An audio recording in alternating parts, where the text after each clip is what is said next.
प्रिय मित्रों, काशी नगरी का वह दिन बहुत विशेष था जब गंगा तट पर संत रविदास का प्रवचन चल रहा था। नगर के कोने कोने से श्रद्धालु एकत्र हुए थे। एक दिन काशी की महारानी स्वयं पालकी से उतरकर संत रविदास के चरणों में नतमस्तक हुईं। मित्रों, महारानी संत रविदास के पास एक प्रश्न लेकर आई थीं, जो उनके मन को कई दिनों से मथ रहा था। हे संत श्रेष्ठ, महारानी ने हाथ जोड़कर पूछा, यदि कोई मनुष्य दिन भर बुरे कर्म करे लेकिन प्रतिदिन एक बड़ा पुण्य करे तो क्या यमराज उसके पापों को क्षमा कर देते हैं? संत रविदास ने आंखें मूंद लीं। एक गहरा मौन फैल गया। फिर उन्होंने अपनी दृष्टि महारानी पर डाली और बोले, हे रानी, तुम्हारा प्रश्न ज्ञानवर्धक और बहुत सुंदर है, और तुम्हारे इस प्रश्न का उत्तर एक ऐसे राजा की कथा में छिपा है जिसने जीवन में कई पाप किए, लेकिन भूखी मछलियों को प्रतिदिन अन्न देकर एक ऐसा पुण्य भी अर्जित किया जिसे स्वयं यमराज ने तुला पर तौला। प्रिय मित्रों, महारानी ने संत रविदास से कहा, हे संत श्रेष्ठ, मैं इस पापी राजा की कथा सुनना चाहती हूं। संत रविदास ने कहा, हे महारानी, लो सुनो उस राजा की ज्ञानवर्धक कथा। मित्रों, संत रविदास जी कथा सुनाते हुए कहते हैं कि हे महारानी, बहुत समय पहले की बात है। दक्षिण दिशा में एक समृद्ध राज्य था, मालव। उस राज्य का राजा था विक्रमसेन। वह बलशाली था, परंतु धर्म से विमुख। उसने कई युद्ध किए, कर अधिक वसूले और प्रजा पर अत्याचार किए। राजमहल में विलासिता थी, पर प्रजा भूख से तड़पती थी। परंतु उसके जीवन में एक बात अत्यंत विचित्र थी। मित्रों, राजा रोज सूरज उगने से पहले और अस्त होने से ठीक पहले वह अकेला अपने रथ में बैठकर एक वनतालाब तक जाता। वहां सैकड़ों भूखी मछलियां उसे पहचानती थीं। वह अपने हाथों से उनके लिए अन्न और चावल के दाने डालता। यह उसका नियम बन गया था।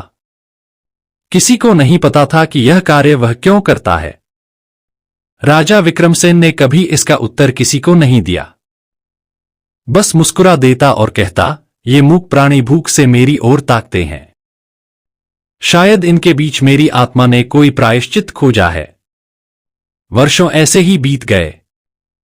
राजा वृद्ध हुआ। एक दिन अचानक उसे हृदयाघात हुआ और उसकी मृत्यु हो गई। देह त्यागते ही यमदूत उसके पास पहुंचे और उसकी आत्मा को यमलोक ले गए। वहां पर यमराज के दरबार में तुला लगी थी। दो बड़े लेखाकार, चित्रगुप्त और धर्मराज के सहायक, पाप और पुण्य के लेखा जोखा लेकर खड़े थे। यमराज ने राजा की आत्मा से पूछा, राजा विक्रमसेन, क्या तू अपने कर्मों को जानता है? राजा ने सिर झुका लिया। बोला, मैं जानता हूं कि मेरे हाथों कई पाप हुए हैं, लेकिन एक पुण्य कर्म है जो मैंने हृदय से किया। प्रिय मित्रों, चित्रगुप्त ने कहा, महाराज, इसने 100 से अधिक युद्धों में निर्दोष मारे, करवसूली में प्रजा को सताया, ब्राह्मणों का अपमान किया, सैकड़ों बार मद्यपान किया और स्त्रियों के सम्मान को ठेस पहुंचाई। ये पाप बहुत भारी हैं। मित्रों, यमराज ने गंभीर स्वर में पूछा, और इसका पुण्य? चित्रगुप्त बोले, हर सुबह शाम यह वनतालाब जाकर भूखी मछलियों को अन्न देता रहा। न किसी को बताकर, न किसी लोभ से, केवल एकांत में 30 वर्षों तक निरंतर। प्रिय मित्रों, अब राजा के न्याय की बारी थी। यमराज ने तुला मंगाई। एक पलड़े में चित्रगुप्त ने राजा के पापों का भार डाला। वह पलड़ा जमीन से लग गया। दूसरे पलड़े में भूखी मछलियों को अन्न देने का पुण्य रखा गया। आश्चर्य! वह पलड़ा धीरे धीरे उठने लगा और फिर पापों के पलड़े के बराबर हो गया।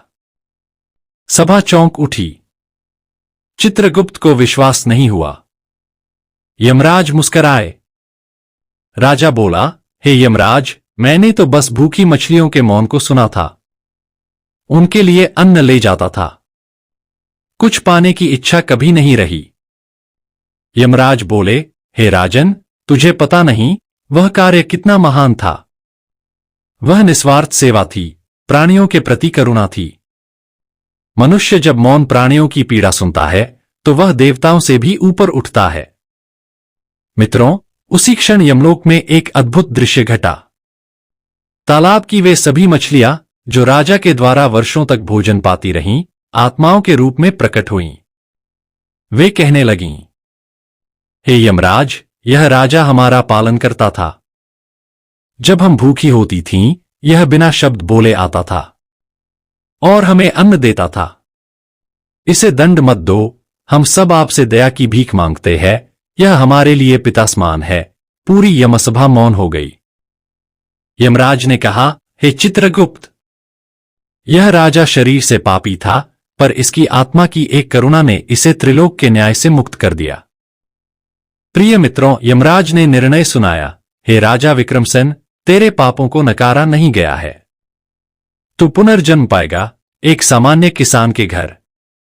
तेरे पापों का शोधन वहीं होगा, परंतु तेरी करुणा के कारण तुझे आत्मा शुद्धि का मार्ग भी मिलेगा।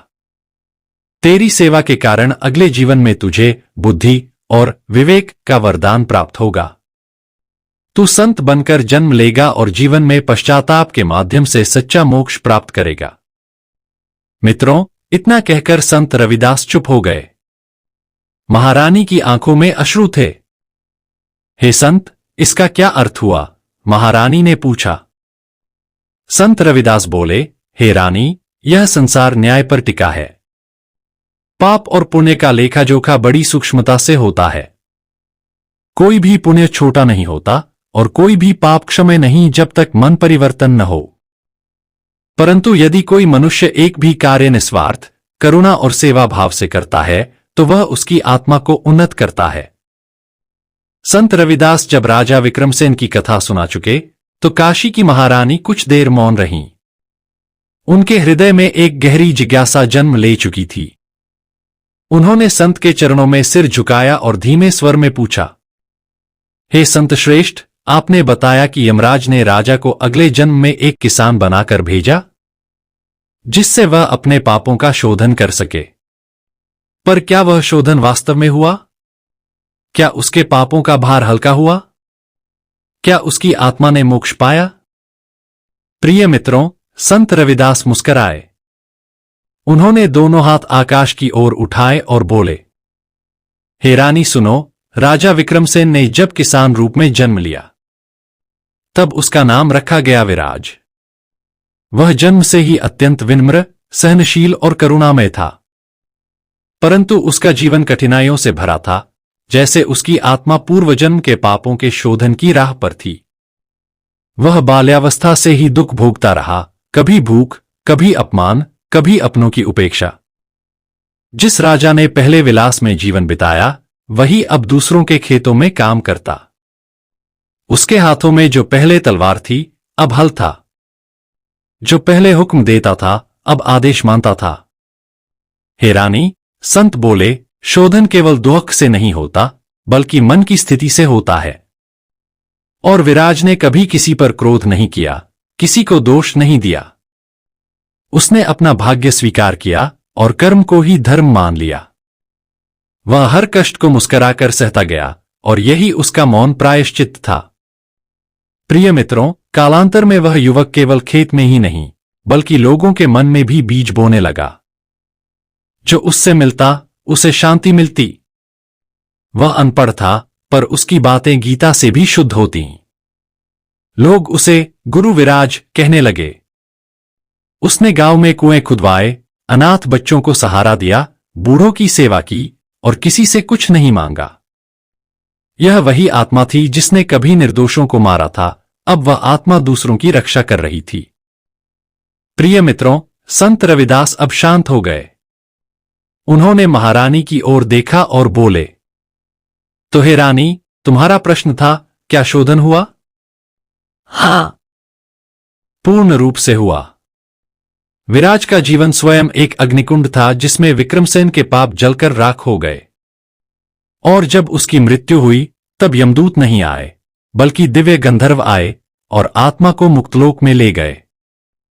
महारानी की आंखों में नमी थी।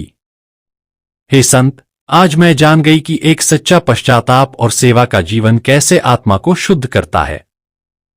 संत रविदास बोले, पापों का बोझ कोई भी हो, यदि आत्मा सच्चे हृदय से सेवा और प्रेम का मार्ग चुन ले, तो शोधन निश्चित है।